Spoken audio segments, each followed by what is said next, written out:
statistic for the Prime Minister. The Prime Minister, something I would agree with directionally. The Prime Minister proposed the Make in India program. I think a good idea. We saw the statues, we saw the functions, we saw the so-called investment, and the result is right in front of me. Manufacturing fell from 15.3% of GDP in 2014 to 12.6% of GDP today. That is the lowest share of manufacturing in 60 years. I'm not even blaming the Prime Minister, because I think it would not be fair to say he didn't try.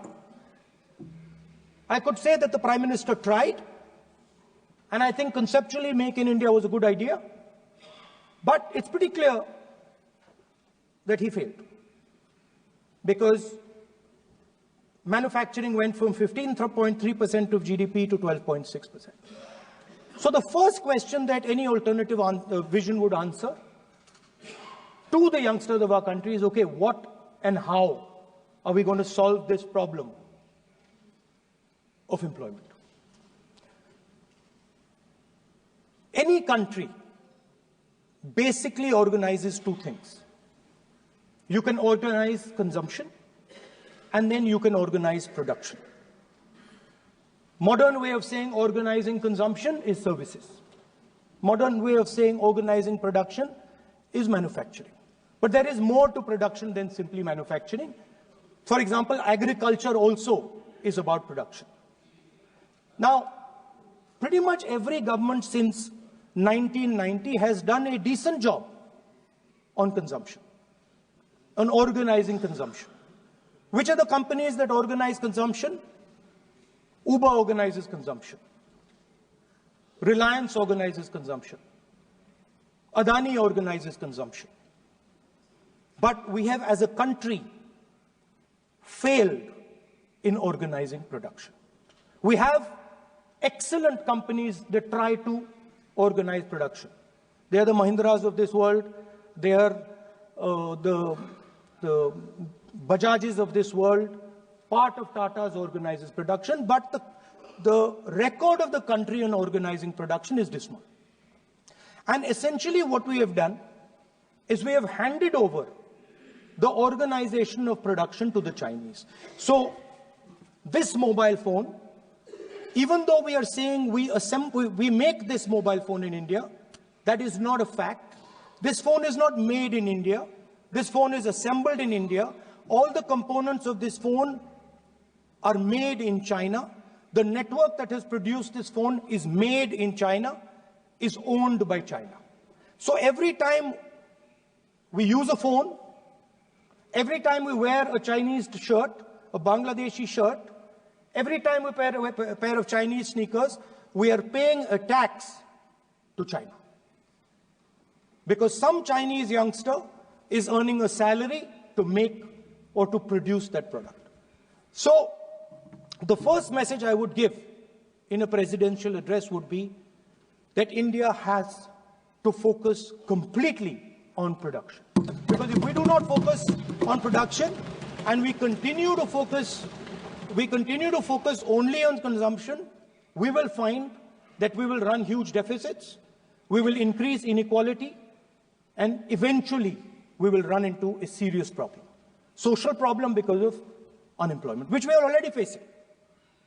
If you look at the numbers of the amount of people who are in jail, if you look at the numbers that are spent on internal security, if you look at the numbers spent on our police forces, they're all spiraling. They're all rising. And everybody understands that social tension is on the rise in India. So now the next question comes, okay, so where is this employment going to come from? What is India going to produce? And for that, I'd like to tell all the youngsters of this country that there is a revolution taking place, an exciting revolution. The world is transforming completely. And the change that is taking place, at the heart of the change that is taking place, we are moving from the world of the internal combustion engine to the world of the electric motor. We are moving from petrol to batteries. We are moving wind, solar, potentially nuclear energy. So our entire way of moving is changing. And this is going to change every single thing. It is going to change warfare. It is going to change medical treatment. It is going to change education. It is going to change how we eat. It is going to change every single thing.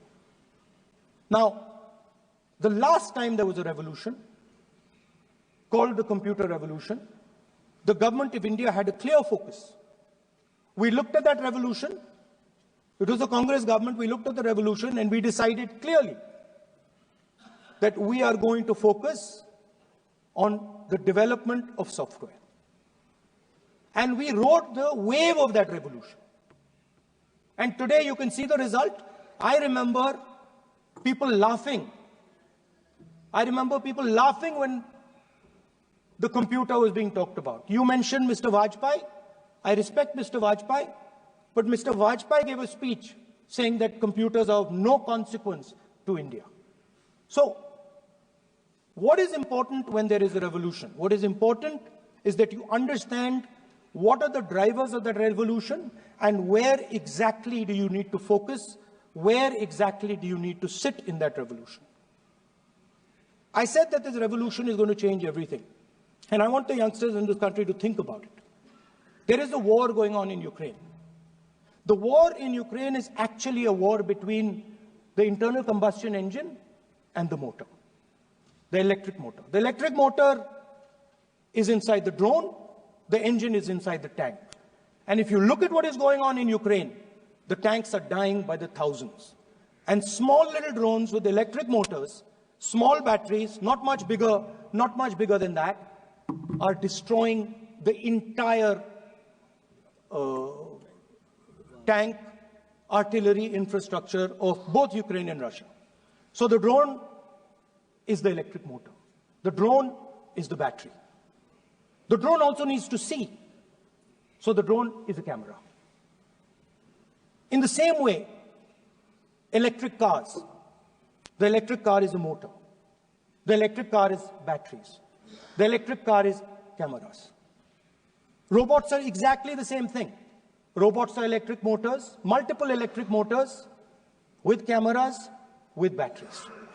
And this is what the revolution is going to look like. So there are basically 4 technologies that are driving this entire change in mobility.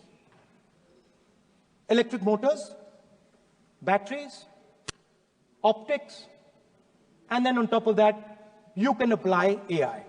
Now I want to tell the youngsters of this country, people talk about AI. But it's important to understand that AI on its own is absolutely meaningless. Because AI operates on top of data. Without data, AI means nothing. And if we look at data today, there is one thing which is very clear. Every single piece of data that comes out of the production system in the world, the data that was used to make this phone, the data that is used to make electric cars, the data that is used to make basically all electronics on the planet today is owned by China. And the consumption data is owned by the United States. In China, the consumption data is owned by China, but in India, companies like Google, companies like Facebook, companies like Instagram, X, they own our consumption data. So if India wants to talk about AI, it has to first answer the question, what data is going to power that AI? And the answer today is India does not have that data. Neither does India have production data, neither does India have consumption data. We have handed our consumption data to the big American companies, and the production data we don't have anyway. So what would that vision look like? The first thing, we would start getting youngsters excited about this revolution. We would start to introduce the idea of a completely new way of moving, a complete revolution in how things move. We would start teaching our children in schools about batteries, about electric motors, about how these things combine, about how drones, robots, electric cars are structured, how they will work together. And most important, we have to start building a production network so that we can get access to production data. Now, what would we focus on? We would not give you a laundry list. China has at least a 10-year lead on India in this space. China has been working on batteries, robots, motors, optics for the last 10 years, and we are behind. So what would our president's address say to the youngsters? We will choose critical areas in each one of these technologies, and we will start to build capabilities in those areas. The second thing we would do, we would ensure that our banking system is not captured by 2 or 3 companies that basically do not allow you to build a production system.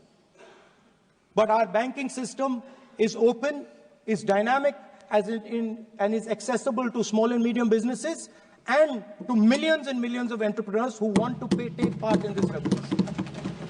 Our foreign policy would take into account this revolution. When we talk to the United States, we would not send our foreign minister to invite our prime minister to his coronation.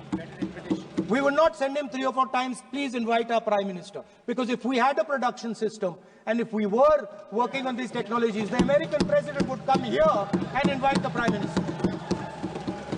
So it is important to understand where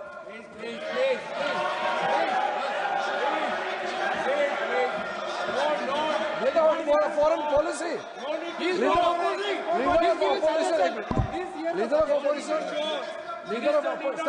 Leader of opposition cannot make such serious, unsubstantiated statement. This is related to the relation between 2 countries, and he is making an unverified statement about invitation of the Prime Minister of our country. It's matter of our dignity. How can you make such kind of statement? He is leader of opposition, sir. He should be responsible in making such statement. LOP is giving us very positive suggestions. Why they are worried, sir? For the country, he is giving. Leader of opposition has the information from any official source. He must inform the House. If leader of opposition has the information, please inform the House. Okay. Who has told you that foreign ministers visited for the purpose which you have mentioned?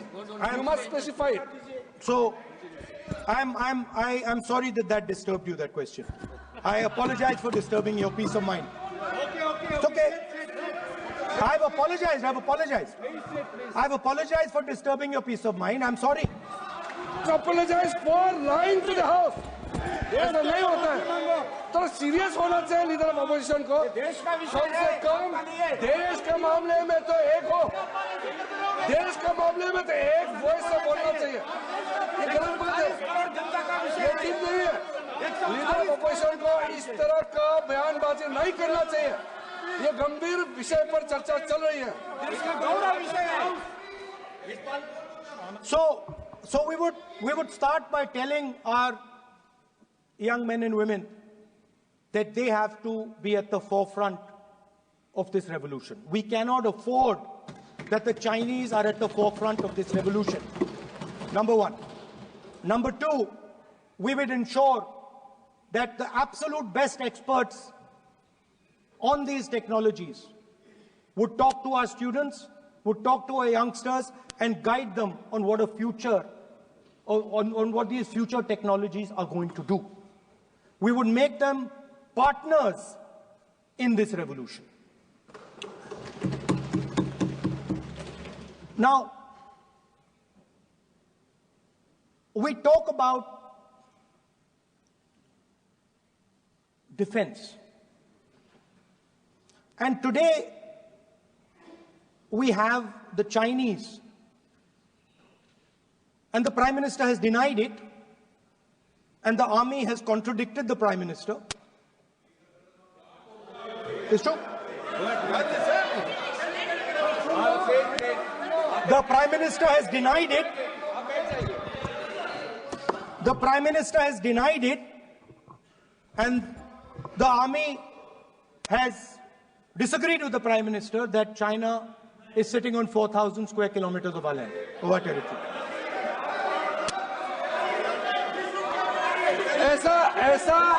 ऐसा इस सदन में अब मन चाहे बात नहीं बोल सकते हैं।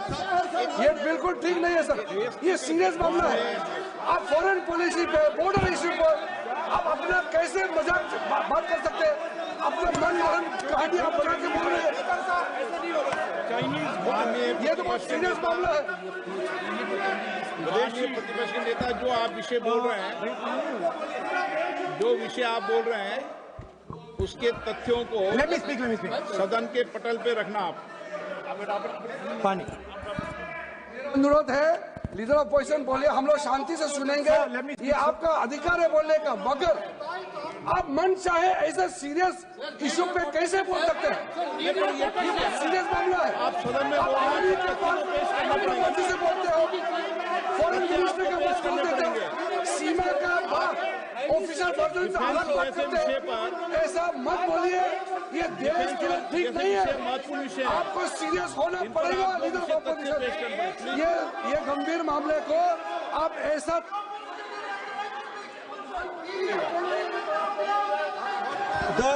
The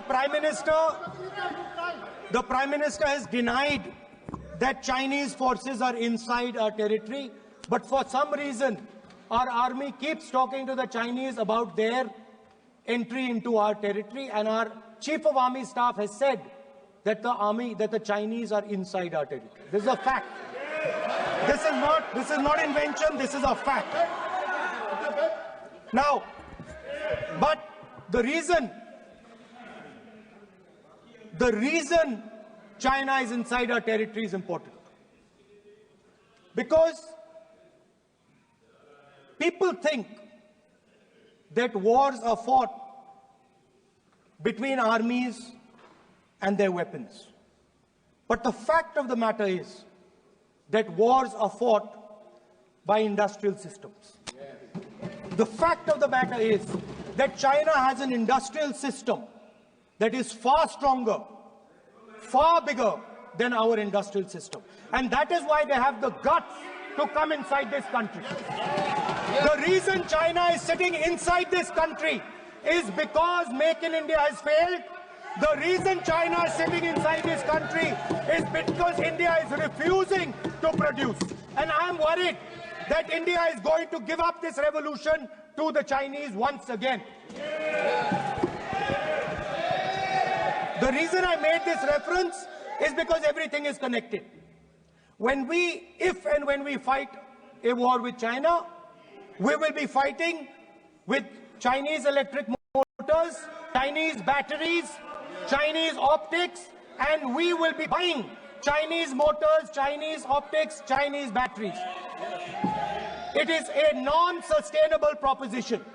That is why, for our security, for the future of our children, for the future of our country, we have to build a production system, and we cannot allow this revolution to go by. Now, the next step, we have a strategic partner called the United States. The partnership should focus on how India and the United States can work together to take advantage of this revolution. That is what the conversation should be on. Please understand that India is as important as the United States for the simple reason that they cannot build an industrial system without us. They cannot build a production system without us. No matter what they say, the Americans simply cannot do what India can do because their cost structure is much, much, much more expensive than ours. We can build things that the Americans would never imagine. India can do that. So that would be the first part of the President's address. We would talk to the youngsters in India and say to them, we want you to be partners in this revolution.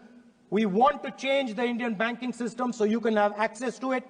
And we believe in you, we trust in you, and we believe you can take on the Chinese. That's the first part. The second part would be about participation. We have done a caste census in Telangana. And what we have found is shocking. Almost 90% of Telangana is either Dalit, Adivasi, backward, or minority. Almost 90%. Remember, you are OBCs, you have 50% of the population, and you have absolutely no power. I know that you're sitting there and you cannot even open your mouth. That is the truth of the country. प्रधानमंत्री का चेहरा आपको दिखाई नहीं देता है। जाति जनगणना, प्रधानमंत्री का चेहरा आपको दिखाई नहीं देता है। आर्किटेक्चर, अंधे हो गए, participation, revolution in the country that we are going to bring. ये अंधेरा हो गया है। पार्लियामेंट में ये कुछ दिखता नहीं है। सोनिया गांधी, प्रियंका, ये लीडर ऑपोजिशन को कुछ दिखाई नहीं देता है। ओबीसी बात करते हैं। So the idea is, Speaker sir, the idea.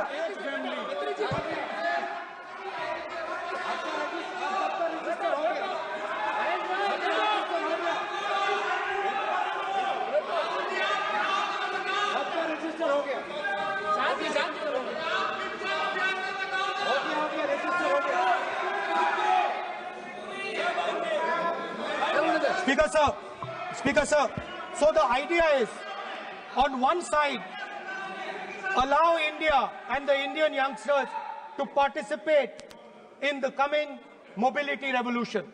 Allow them to participate in building robots, in building drones, in building electronic items, in building EVs. And on the other side, running parallel.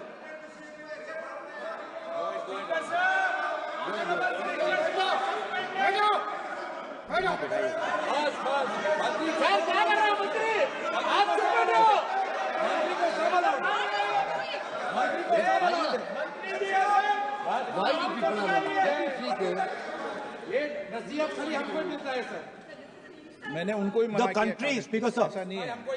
So, आप भी बहुत disturbance करते हैं। Okay, Speaker sir. So parallel ideas. One idea: participate in the mobility revolution. Whether you're thinking of economy, weapons, production, healthcare, India should participate in this revolution. India should become the master of the electric motor, master of the battery, master of optics, and master of AI applied on top of that production system. Now imagine the power of AI when we apply it to the caste census. You imagine what we will do with AI and what we will do with the social revolution in this country when we start to apply AI on the data that we get from the caste census. So we are going to run a parallel track. On one side, participation, revolutionizing the participation of Dalits, OBCs, Adivasis in the ruling of this country, in the institutions of this country, in distribution of wealth of this country. And on the other side, parallel track, challenge the Chinese and participate in the revolution and defeat the Chinese in electric motors, batteries, solar panels, and wind. So that is the first two parts of any presidential election address that any India Gathbandhan leader would give you. The final, of course, we go back to the Constitution. This, our favorite, just like the production system is a weapon, just like Jati Jangarna is a weapon of transformation, this is what the entire architecture is built on. I remember before the elections, all of you were saying 400 par. and you were saying you would change this. And then I was glad to see that the Prime Minister walked in and then was forced to bow his head in front of the Constitution. It was a moment of pride for all Congress people that we had explained to the Prime Minister and to the whole country that no force will dare touch this. I know that the RSS has never accepted this. Mohan Bhagwatji has said that India didn't get independence in 1947. He has said that this constitution is meaningless. I know that that is at your heart. We will never let your dream come true. This constitution is going to rule India always. Now, एक minute आप प्रतिपक्ष के नेता हैं। मेरा आपसे आग्रह है कि जो विषय आप रखें वह तथ्यों पर आधार पर रखें, उचित होगा। मैंने आपको पहले भी कहा, और जो सदन के सदस्य नहीं है उनकी चर्चा न करें। बताता हूं सर, मोहन भागवत आप नियम प्रक्रियाओं की पालन करें, आपसे अपेक्षा। सर, मोहन भागवत जी ने स्टेटमेंट दिया। मोहन भागवत का statement sir,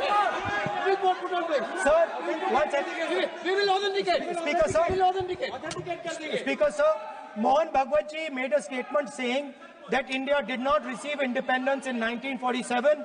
It received independence when the Ram Mandir was inaugurated. We will place that on the table. Now, sir, I would like to mention one small thing, but very important thing. Speaker sir, this constitution is supported by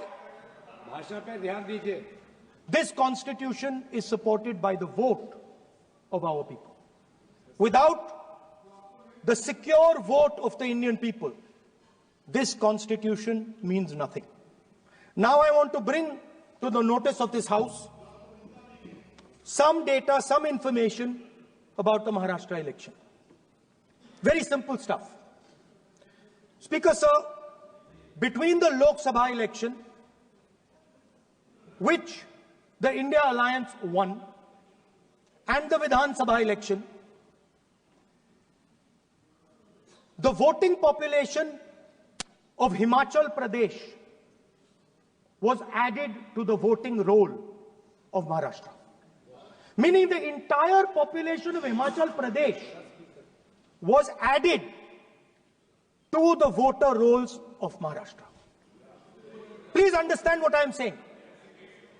In Lok Sabha, the difference between Lok Sabha and Vidhan Sabha was the population of Himachal.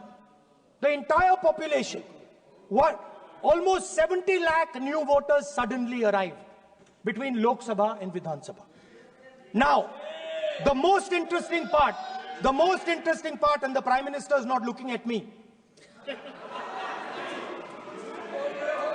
The most interesting part, the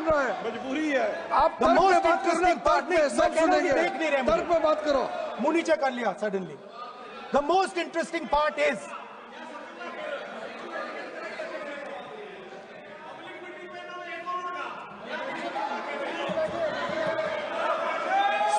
Sir, Maharashtra mein more voters were added in 5 months in Maharashtra than were added in 5 years in Maharashtra. जितने 5 साल में add हुए उससे ज्यादा 5 महीने में add हुए, आखिरी 5 महीने में लोकसभा चुनाव के बाद। सर, एक बिल्डिंग है सर शिरडी में, एक बिल्डिंग में 7,000 नए वोटर एक बिल्डिंग में ऐड हुए सर। एक बिल्डिंग में 7,000 नए वोटर ऐड हुए sir.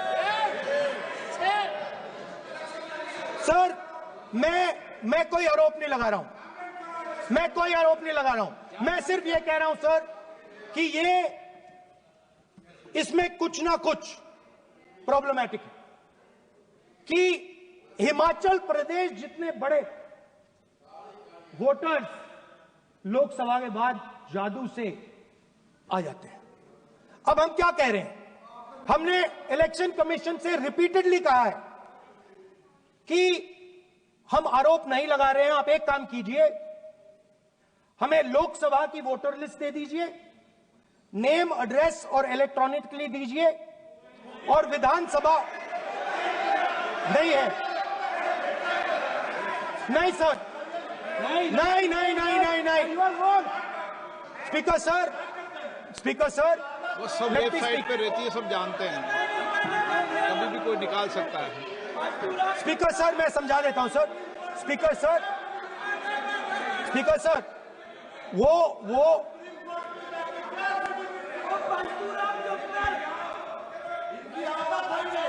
Speaker sir, we have asked. Speaker sir.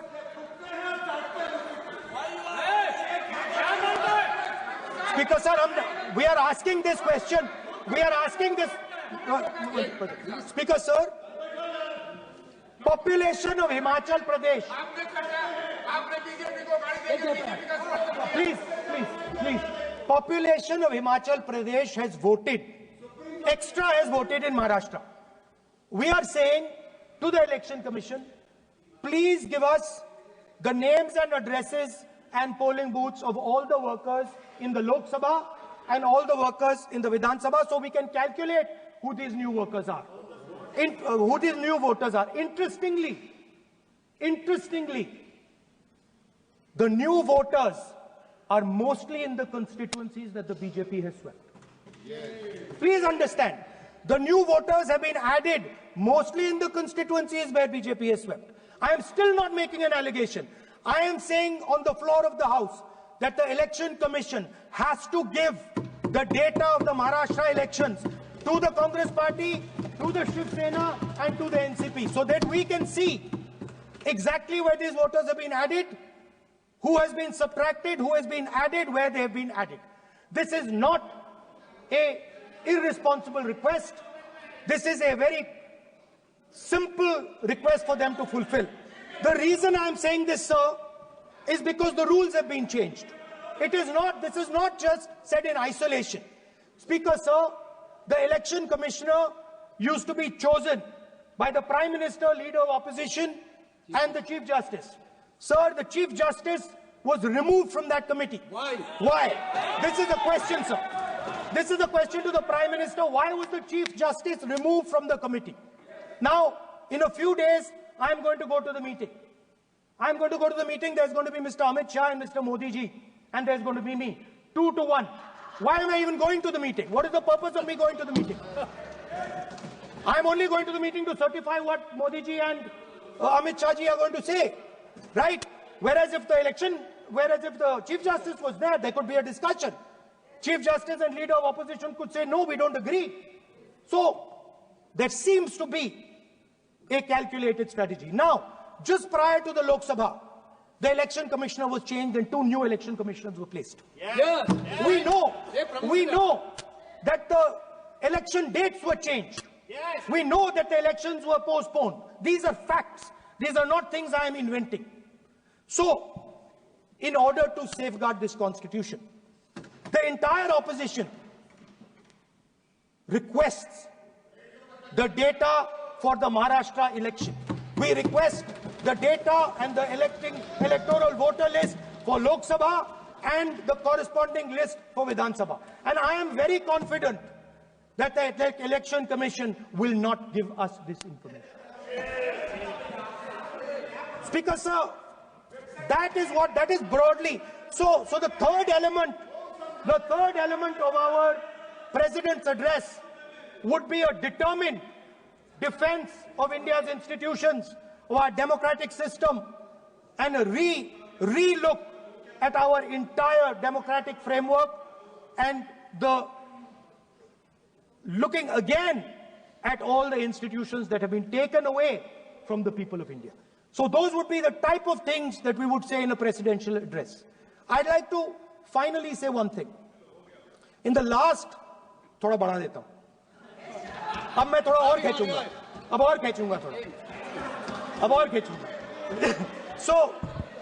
So in the last, there is a background, a philosophical background to what I am saying. Essentially, what I am saying to the youngsters of India and to this House is that instead of focusing on multiple things, instead of telling us a laundry list, give us a strategy, give us a vision, make it clear, right? Now, there is a philosophical basis to this. There is even a deep philosophical basis to this. I showed you the picture of Shivji, which you didn't allow me to show. I showed that picture for a reason. What does that picture tell us? If you look at that picture carefully, it tells us focus carefully. Do not get distracted. Do not look here and there. Do the job at hand. So there is a philosophical basis to the speech I have given.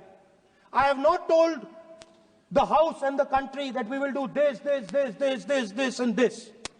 This is the philosophy of Shivji. Say what you have to say, but be clear that you're going to do that one thing and don't do 50, 60, 70 different things.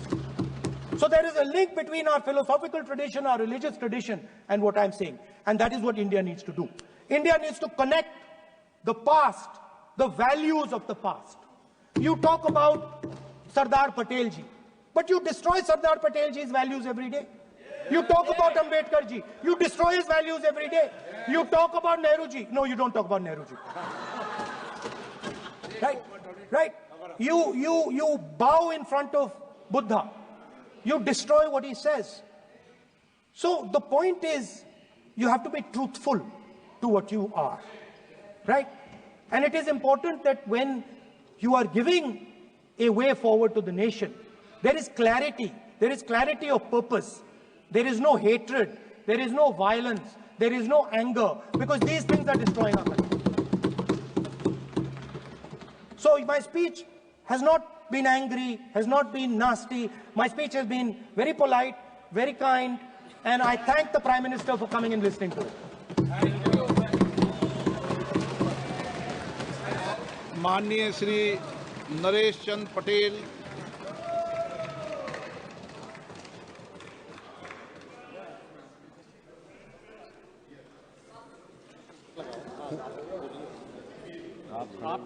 माननीय सभापति महोदय, अध्यक्ष जी, जाने वाले कोई नहीं रोक पाएगा। आप तो अपना भाषण दीजिए। महोदय, सबसे पहले मैं आपका धन्यवाद करना चाहता हूं कि आपने महामहिम राष्ट्रपति के अभिभाषण के धन्यवाद प्रस्ताव पर मुझे बोलने का मौका दिया। मानवर, इस सदन में बोलते हुए सबसे पहले मैं महाकुंभ में हुई दुखद घटना को स्मरण करना चाहता हूं। उन सभी श्रद्धालुओं और भक्तों को मेरी भावपूर्ण श्रद्धांजलि। मानवर, जिन्होंने अपने जीवन की आस्था और भक्ति के साथ पवित्र स्नान करने का संकल्प लिया था, लेकिन दुर्भाग्यवश प्रशासनिक कुप्रबंधन और लापरवाही के चलते वो काल के गाल में समा गए। मानवर, ये कोई प्राकृतिक आपदा नहीं थी, बल्कि सरकार की नाकामी का ये एक जीता जागता उदाहरण था। महाकुंभ, जिसे दुनिया का सबसे बड़ा आध्यात्मिक आयोजन माना जाता है, जो लाखों करोड़ों श्रद्धालुओं की आस्था और विश्वास का केंद्र है, ये केवल एक धार्मिक आयोजन नहीं था, बल्कि भारत की सांस्कृतिक और आध्यात्मिक धरोहर का प्रतीक है। परंतु जिस प्रकार की अव्यवस्था इस बार रही, वो न केवल दुर्भाग्यपूर्ण है, बल्कि सरकार की संवेदनशीलहीनता और प्रशासनिक कुप्रबंधन को उजागर करती है। मानवर, क्या यह सरकार को पता नहीं था कि इतने विशाल आयोजन में भारी संख्या में श्रद्धालु आएंगे? क्या योजनाएं केवल कागज में बनती हैं, जो जमीनी स्तर पर कुछ नहीं है? मानवर, इस महाकुंभ में बड़ी बड़ी बातें की गई कि हम इस तरीके का प्रबंधन कर रहे हैं, लेकिन आज तक सरकार ने महाकुंभ में मरने वालों की सूची जारी नहीं की। हमारे नेता माननीय अखिलेश यादव जी ने सदन में पहले दिन कहा था कि महाकुंभ पर चर्चा हो। ये दुनिया का बड़ा मेला, इस मेले में इतनी बड़ी अव्यवस्था, डबल इंजन की सरकार, और डबल इंजन की सरकार में जिस तरीके का जनता के साथ मजाक हुआ, ये घोर निंदनीय है। मानवर, इस सरकार में असफलताओं की बहुत लंबी सूची है। मानवर, शिक्षा जो किसी राष्ट्र की बुनियाद होती है, आज भ्रष्टाचार की गर्त में जा चुकी है। हर प्रतियोगी परीक्षा में मानवर मजाक बनकर रह गई है। मानवर, बिहार से लेकर उत्तर प्रदेश, महाराष्ट्र, गुजरात में जगह जगह पेपर लीक हो रहे हैं। सरकार ने एनटीए, नेशनल टेस्टिंग एजेंसी का गठन बड़े बड़े वादों के साथ होते कहा गया।